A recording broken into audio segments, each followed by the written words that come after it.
The new Tensura movie, Tears of Azure Sea, is officially set to premiere in Japanese theaters on February 27, 2026.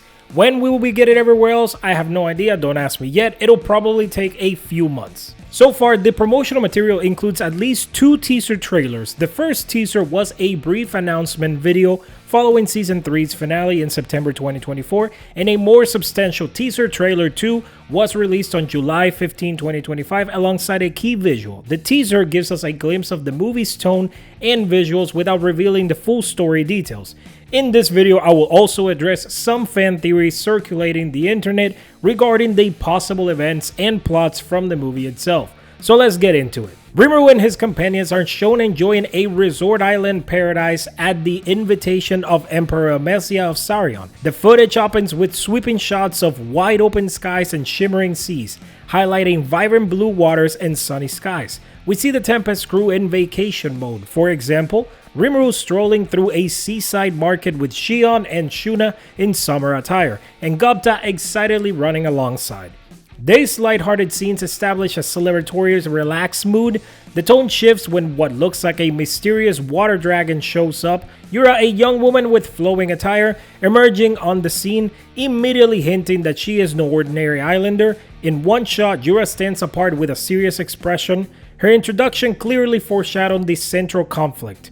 Partway through the teaser, the background music dims, and a narrator, kinda sounding like Rimuru's internal great sage voice, intones something big is about to happen again. The trailer's later half rapidly cuts to more intense imagery, Rimuru confronting an unseen threat amidst turbulent waters, flashes of combat scenes, and worried faces of his allies. Alongside the video, a full-color key visual or a poster was released. The poster depicts Rimuru in human form and Gobta surfing, with Yura and Elmesia in the background. Emperor Elmesia stands poised and elegant while Yura looks forward with a mixture of determination and sorrow.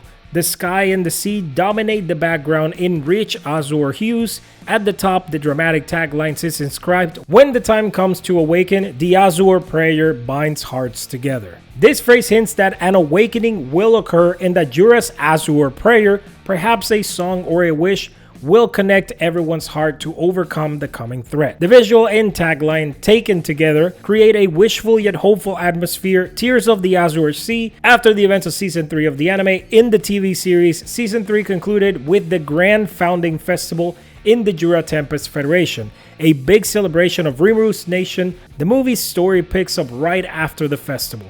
According to the official synopsis, once the festival wraps up, Rimuru and his companions are invited by Emperor Elmesia to visit her private resort island, kicking off the movie's plot. This firmly places the movie in the current continuity of the anime, roughly around where the light novel Volume 9 ends. It's important to note that the movie's story is not adapting a specific arc from the original light novels, it's an original filler story. The phrase used in announcements is that this film presents an original story unfolding in a never-before-seen region of the slime universe.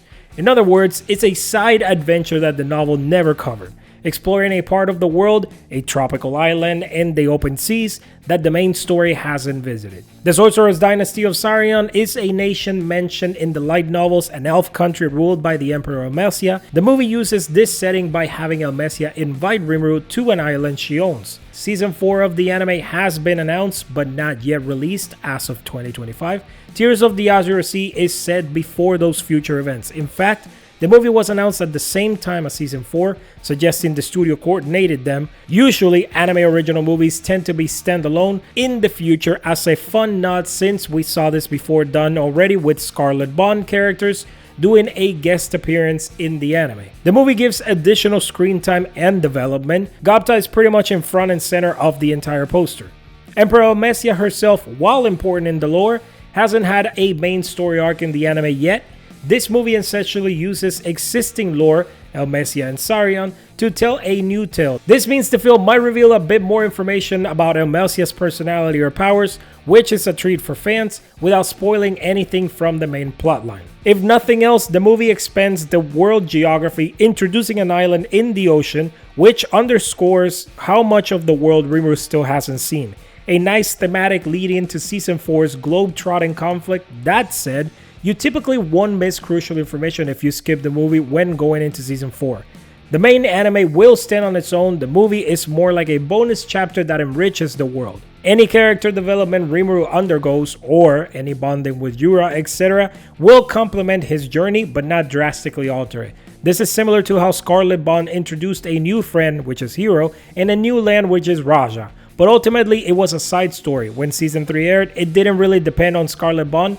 We anticipate the same here, a meaningful, enjoyable adventure that fits snugly between seasons, enriching the Tensura experience without derailing or spoiling the main plot. For lore enthusiasts, the movie might answer some curiosities, like for example, what is the ocean like in the slime world? Something that the novels only hinted at, and for casual anime only fans, is an accessible story that won't confuse you even if you haven't read ahead. Now let's talk some fan theories and speculations. Here I'll summarize some of the most interesting fan speculations circulating on forums and social media. First of all, the ancient sea monster villain theory. Many fans suspect that the movie's antagonist will be some sort of massive oceanic threat, such as a dragon or monster awakening from beneath the sea. This theory arises from a couple of clues. First, the tagline and narration emphasize an awakening and looming danger, which suggests that the enemy might be a slumbering beast. Secondly, in Tensura, the light novel lore, it's mentioned that the oceans of this world are extremely dangerous, teeming with powerful sea creatures that make seafaring difficult. The novels never really showed these creatures in action, so the movie is a perfect chance to finally depict one. This theory is highly plausible. The setup of this theory, tropical island vacation, puts our heroes literally in the middle of the ocean. Prime environment for a giant monster to appear. The teaser's quick cuts of a water dragon also help this idea. Perhaps an ancient Leviathan-like monster or a sea dragon will be the final boss of the film. Unless the villain is a humanoid sorcerer or demon, a kaiju-style enemy seems very likely. Another one is Yura's true identity and role. The biggest question mark is Yura, the original character introduced as a mysterious woman. Fan theories about Yura range from her being a heroine to being secretly the villain. On one hand, some speculate that Yura could be an avatar of the sea, perhaps a priestess or guardian tied to the ocean who seeks Rimuru's help. The tagline mentioned in Azure Prayer, Binding Hearts, suggests that she might be performing some sort of ritual or has a heartfelt wish to save something. Yura could be akin to Towa from Scarlet Bond, a kind, noble character burdened with a curse or duty. On the other hand, a competing theory posits that Yura might initially appear friendly, but it is actually connected to the dark forces. Could she be unwittingly summoning the sea monster, or maybe she's possessed by an ancient spirit? A few fans have floated the idea that Yura might even be a demon in disguise, since Tensura has precedent of demons taking female forms. Fans have also been speculating how or if the movie will set up anything for the upcoming Season 4.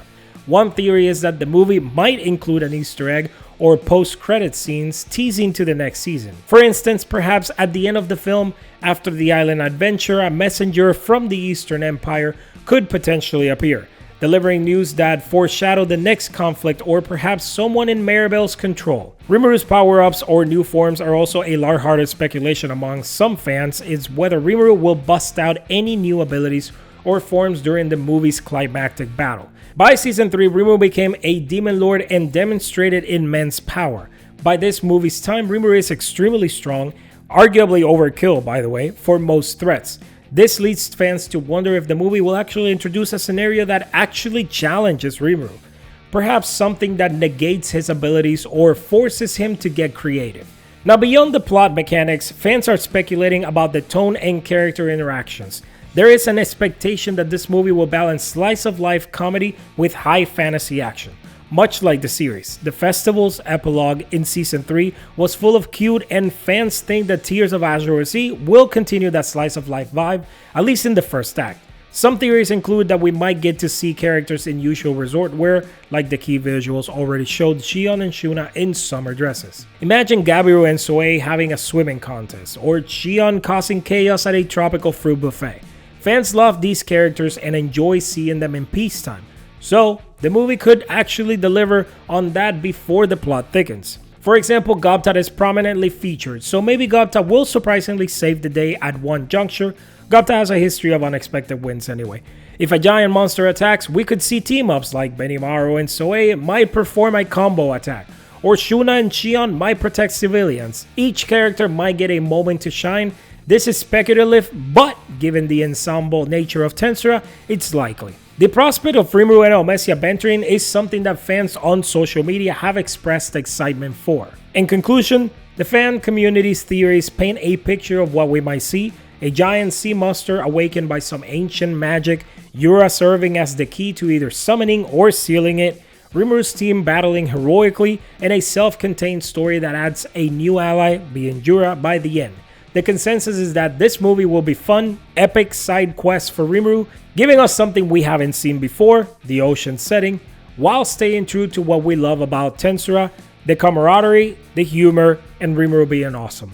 Most speculation so far has been on point with the hints available, nothing outrageous like Rimuru is going to die or is being taken seriously. Instead, fans are indulging in plausible scenarios and simply hyping up the prospect of seeing Rimuru and friends animated. As more trailers drop and we get closer to the release, some of these theories might be confirmed or are going to be debunked. One thing's for sure, Tears of the Azure Sea has successfully whipped up excitement, and whether all of our theories come true or not, it promises to be an unforgettable new chapter in the Tensura saga.